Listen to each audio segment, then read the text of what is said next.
There's three questions here, or four actually.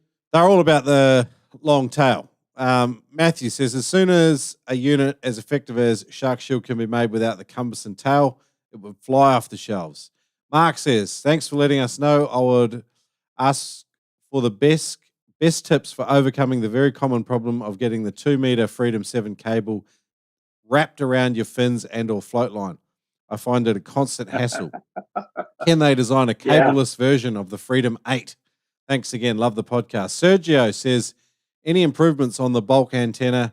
And then Real Raphael on Instagram says, have they considered a redesign? Tired of getting shocked by my buddy's shield. Okay, a couple of things there. The tail that's on it right now is the antenna. Mm. That's what makes the device effective, and that's what puts out the electrical field that's so long or so big. And it is a big field compared to all the other products that are on the market. You know, you compare a 5 meter radius to something roughly the size of a basketball. I think we've got them beaten pretty soundly as far as effectiveness goes. But there's some things that can be done to make the tail a little bit more user friendly. I don't know that we'll be able to get away without or get away from shocking you. It has happened to me many, many times. I'm an Espeto guy. I drop down 15 meters, I look on the bottom, and then my shark shield drops on my back. And what I do is I kick my leg to the side while I'm trying to lay still and relax. I'm being shocked, and it eventually falls off my back, and then it's one of those things. It's uncomfortable, but it doesn't ruin my breath hold or anything. Yeah. What it does is it makes me move a little bit more, so I expend a little bit more energy, a little bit more oxygen. Um, that said, where it really sucks is when I'm going down, and because it's negatively buoyant, I get to the bottom and I'm kind of slow dropping, and all of a sudden it comes and it shocks me right in the balls. That really sucks. So, and if you do it long enough, it'll happen to you sooner or later. Unfortunately, I've seen a few workarounds. A couple of guys drill holes in their fins and then you can zip tie it to the rail. And another guy, a friend of mine, he actually just Sikaflexed it right down the inside or the outside rail of one of his blades. And obviously it's going to affect the effectiveness of the blade because you don't get that nice parabolic curve or whatever. But the zip ties idea is maybe better because then it would help to at least hold it straight to a point. You know what I mean? What do you think about those things?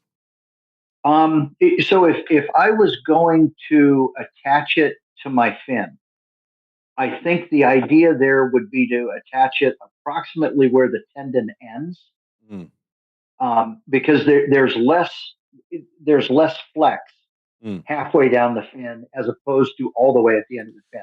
Yeah. Your fin is gonna move what 50 centimeters either direction. Yeah. Well, maybe not 50 centimeters, probably 40, 40 centimeters either direction. Yeah. As it's flexing back and forth. But if you were to zip tie it maybe in the middle, where that tendon ends, that might work pretty well. I don't know. It's one of those things. Carbon fiber does a wonderful job of conducting electricity. And I'm always kind of kicking my foot off to the side because I'll feel it shocking me through the boot. And what's happening is my fins are held on by two stainless steel screws. So the carbon fiber is carrying that charge to those two screws, and then it's shocking the bottom of my foot. But it's so minor, it's a little irritating. Now, the float line issue, that's a total pain in the ass. There's no two ways about it. It is a pain. I've dealt with it many, many times. But typically, the one thing I would suggest is lighten up your hardware on your float line. There are some float lines out there that have got like tuna long line clips, and they've got a big old shackle, and then they've got a big plug that goes into the float line, as the connector. Trim all that stuff down and make that thing as light as possible. What you don't want is for the float line to be dragging off to the side of you so that and below you, so that when you shoot a fish, you potentially get tangled up in it. The way my float line is, it's very, very lightweight. The metal connectors are. I took all that stuff off and I switched it out with other stuff. And um, anyway, I use like a pear clip that it's the shape of a pear, and it's got a little screw connector in the middle instead of like a clip or a spring or anything like that. So I literally just connect it. I'm not reconnecting it every time I get in the boat. Mm. I connect it in the morning and I'm pretty much done with that thing for the day. If Yeah. I want to switch between different guns, it takes me 30 seconds to unscrew it, put it on a new gun, and then screw it back down. But what that does is it saves me about, I don't know, I'll think in ounces.